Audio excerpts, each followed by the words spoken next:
মনে করুন সেই দিনের কথা। পেহেলগামের মাটি সেদিন কাদের রক্তে ভিজে গিয়েছিল? ভূস্বর্গে বেড়াতে আসা আপনার আমার মতো সাধারণ মানুষের, তাই তো?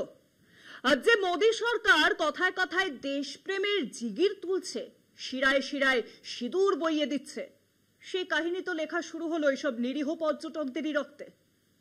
কিন্তু দুঃখের কথাই, সংসদে অপারেশন সিঁদুর নিয়ে আলোচনায় পেহেলগাম কাণ্ডের নিহত ২৬ জনের নাম একটি বারের জন্য উচ্চারণ করলেন না প্রধানমন্ত্রী নরেন্দ্র মোদী। সেই ঘটনায় আফসোস ছড়ে পড়ল পেহেলগাম জঙ্গি হামলায় নিহত শুভম দ্বিবেদীর স্ত্রীর ঐশান্যার কথায়।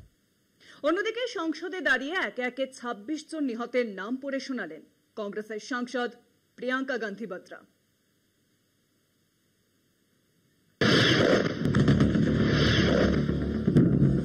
অপারেশন সিঁদুর নিয়ে সংসদে প্রায় ২ ঘন্টার বক্তৃতা দিয়েছেন প্রধানমন্ত্রী নরেন্দ্র মোদী, কিন্তু একটি বারের জন্য পেহেলগামে জঙ্গি হামলায় নিহত ২৬ জনের নাম উচ্চারণ করলেন না।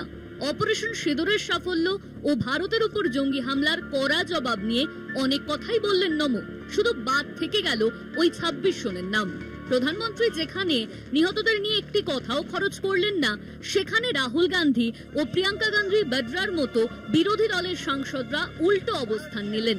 প্রিয়াঙ্কা সংসদে অপারেশন সিঁদুর নিয়ে আলোচনা চলাকালীন ২৬ জন নিহতের নাম পড়ে শোনালেন। समीर गुहा, भारतीय, बिट्टन अधिकारी, मनीष रंजन, हेमंत सुहास जोशी, विनय नारवाल। পেহেলগাম কাণ্ডে নিহতদের বিষয়ে কথা বলতে গিয়ে নিজের বাবা ওরফে দেশের প্রয়াত প্রাক্তন প্রধানমন্ত্রী রাজীব গান্ধীর কথা তুলে ধরলেন প্রিয়াঙ্কা। নিহতদের পরিবারের সঙ্গে তিনি কতটা একাত্মবোধ করছেন সেটা বোঝাতেই প্রিয়াঙ্কা নিজের বাবার কথা উদাহরণ হিসেবে তুলে ধরলেন। রাহুল প্রিয়াঙ্কা সংসদে নিহতদের নাম উল্লেখ করেছেন। এই ২৬ জনের মধ্যে ছিল শুভম দ্বিবেদীর নামও। পেহেলগাম হামলার মাত্র মাস ২ আগে বিয়ে হয়েছিল কানপুরের ব্যবসায়ী শুভম দ্বিবেদীর। স্ত্রীকে নিয়ে তিনি বৈশারণ উপত্যকায় ঘুরতে গিয়েছিলেন, সেখানে জঙ্গি হামলায় নিহত হন তিনি। बस मुझे एक बहुत बड़ा दुख है मेरा कि उन्होंने उन 26 लोगों के लिए कुछ नहीं बोला।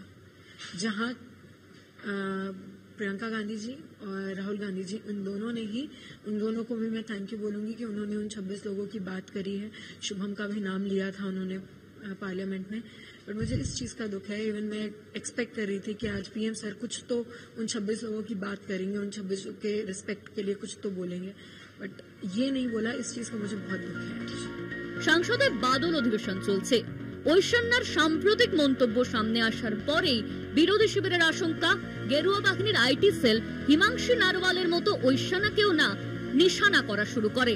পেহেলগাম কাণ্ডে পুরো মুসলিম সমাজকে নিশানা করায় আপত্তি তুলেছিলেন হিমাংশী। এরপরেই সমাজ মাধ্যমে হিন্দুত্ববাদীদের আক্রমণের মুখে পড়েছিলেন তিনি। কলকাতা টিভি।